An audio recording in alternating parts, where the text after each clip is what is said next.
Greetings and welcome back to room 303 in our chats with Emily as we are calling our readings through the poetry of Emily Dickinson. We are in the Johnson edition. We turn now to poem 573. The test of love is death.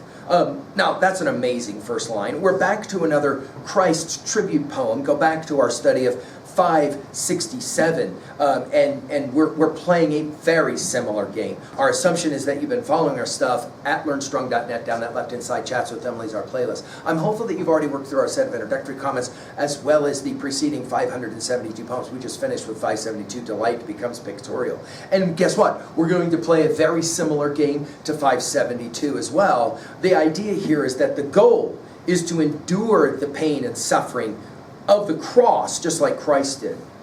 Notice, the test of love is death. Our Lord so loved, it saith, what largest lover hath, another doth. If smaller patience be, through less infinity, if bravo sometimes swerve through fainter nerve, accept its most, and overlook the dust, last, least, the cross's request.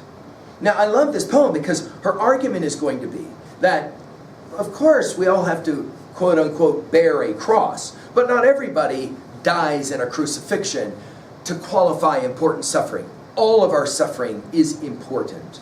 The test of love is death. How does she make the connection? Our Lord. Again, we're back to that idea of our Lord in 7 poems of 571. Our Lord, and then notice in quotation marks, so loved. She's quoting, of course, referencing the most famous or beloved passage of the Christian Gospels, John 3:16, for God so loved the world. Our Lord so loved, it saith, what largest lover, notice both capitalized, Christ, in other words, or Jesus, hath, another doth. In other words, now we're to comparisons, right? If smaller patience be, in other words, not so big as a sacrifice on a cross, through less infinity, right? In other words, it's not as important. If she says it twice, the biblical cadences here are quite remarkable. If bravo sometimes swerve, you'll remember swerve from 292 and 556, through fainter nerve, accept its most. In other words, accept everyone's understanding of pain and suffering, because everyone, attributed to Plato, although we can't find where he said it, supposedly, be kind, everyone you meet is finding their own battle. It works rather nicely here. And overlook the dust, last, least, the cross, taking us back to 571 to pay a cross. Request, what's our point here at 2a? I think she's arguing we all have to bear our own crosses. And for some of us, it's actual crucifixion. Very few of us. Obviously, Christ is referenced here. But all of us have an important contribution vis-a-vis our pain. At 2b, I love the ironic voice here. Her argument, of course, is that all pain and suffering is propedeutic.